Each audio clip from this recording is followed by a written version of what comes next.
The Sonic the Hedgehog universe has no shortage of supporting characters. When you think of Sonic's crew of pals, a few main figures come to mind, aside from the Blue Blur himself that is. His best friend Tails, token female love interest with a hammer Amy Rose, Knuckles the Echidna aka the one who has been warped into the VR chat digital equivalent of herpes, and Shadow the Hedgehog, Sonic's foil. Aside from antagonist Dr. Robotnik and perhaps his robotic creation Metal Sonic, most of the other canon characters have been criticized by critics for being useless and inconsequential to the world of Sonic. So when there is news of a new Sonic character crawling out of the woodwork, you bet fans and reviewers alike are curious to see how Sega, or in this case IDW, plans on tossing them into the mix. And today we're taking a closer look at the two new anthropomorphic skunk additions to the Sonic family, with our list of the top 10 rough and tumble shocking facts. Who are these skunks? Let's find out. Do they like being skunks? Do they smell really bad? All questions that we may or may not answer in this video. I don't know, stay tuned.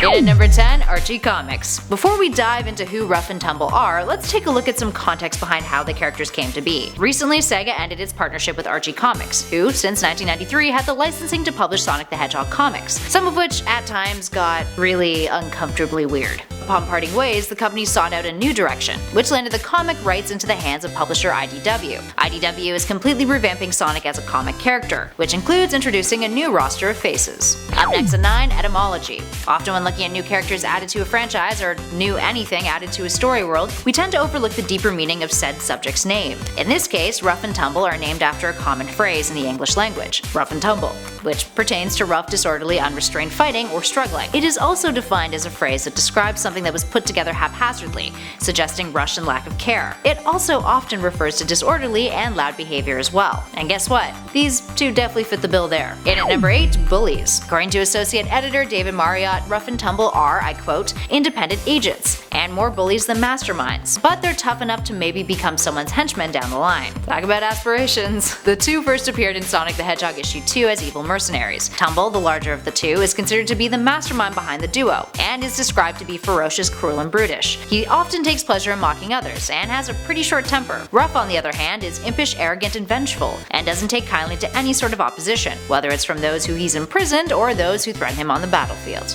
Up next at 7, Lifelong Enemies. Rough and Tumble, being villains, crossed paths with Sonic and Knuckles. After being defeated in battle by the Blue Blur and his pal, they declared Sonic and Knuckles to be lifelong enemies after they were shipped off to jail and were stripped of their weapons. They warned our heroes that they would break out of jail soon enough, with the intention of seeking revenge. And while Sonic and Knuckles managed to outclass them in the end, the duo did give our heroes a bit of a run for their money at first, so there's a good chance that they may pose a much bigger threat to the Blue Blur and co. later on down the line. And at number 6, their past. Before crossing paths with Sonic and Knuckles, these two had a bit of an interesting backstory. During the war between the Resistance and the Eggman Empire, the duo saved a town by driving back Eggman's forces. As noble as that seems, they took advantage of the situation, promising the town that they would help improve their defenses. Instead, they took their Wispins and Wisps, and made the residents their prisoners. Since badniks were surrounding the townspeople had no choice but to go along with Rough and Tumble's demands, practically being their slaves, until Sonic and Knuckles showed up. And number 5, Brothers. And perhaps the most straightforward fact on this list, and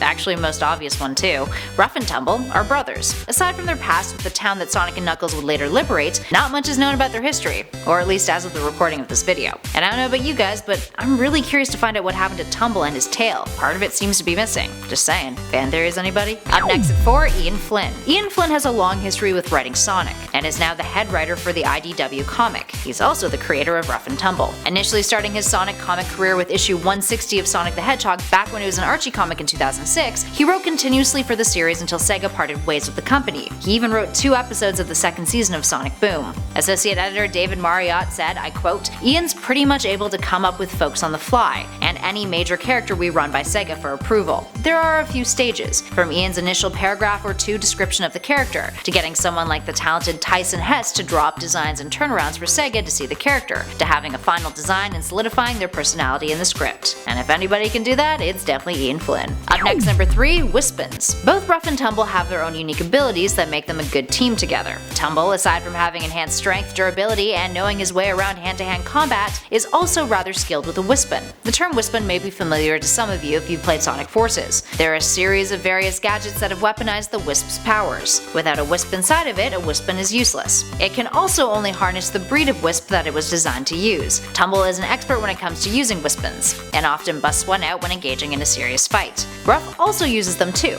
and has a tendency to use the Burst Wispon the most often. Speaking of Ruff, in at number 2, Stink Bomber. Ruff has exhibited a unique ability called the Stink Bomber. When dashing forwards, he curls up his body into a tight ball, often with his tail curled up behind him. While spinning forward, he releases a potent, awful smelling stench. You know, like real skunks do. Which is strong enough to not only make his foes teary-eyed, but also dizzy. Those with a strong enough will are able to ignore the stench, although that's definitely no easy feat. Knuckle proved this when they faced off, and was able to muster enough power to counterattack before he got sprayed by Ruff a second time. And finally, in at number 1, Showmanship. Ruff and Tumble pride themselves on showmanship. Whenever they introduce themselves, they go through a whole song and dance in which they use rhymes to tell their story, all while striking flashy poses. As the rhyme goes, I quote, "You lookin' to scrap? Then get ready to crumble. Brace yourselves for Ruff and Tumble." Cute. Both are quite proud of it, particularly Ruff though, who got quite upset when Sonic mocked their routine in Sonic the Hedgehog issue 3 in the story Fallout Part 3. The moment was actually pretty entertaining. Knuckle notes, I quote, "Careful Sonic, they're highly coordinated," which then cracks Sonic right up, even though his sense of humor seems to go over Knuckles' head. Alright, there we have it friends. So what's your thoughts on Ruff and Tumble? The characters do look pretty cool based off of their designs and appearances in the comics so far, and they've yet to reach super convoluted land like many Sonic characters have fallen victim to in the past. So perhaps there's hope for the Skunk Brother duo? Let us know your thoughts about them and all of your feels concerning the new Sonic comics below. If you dug this video, please show some love by hitting that like button, and if you want to hang out with us some more, hit subscribe. We also have a ton of other great videos on our channel, including a ton of Sonic themed ones, so be sure to take a look at the playlist that we currently have flashing on your screen. In the meantime though, thanks for watching everybody. Hope to catch you all in the next one.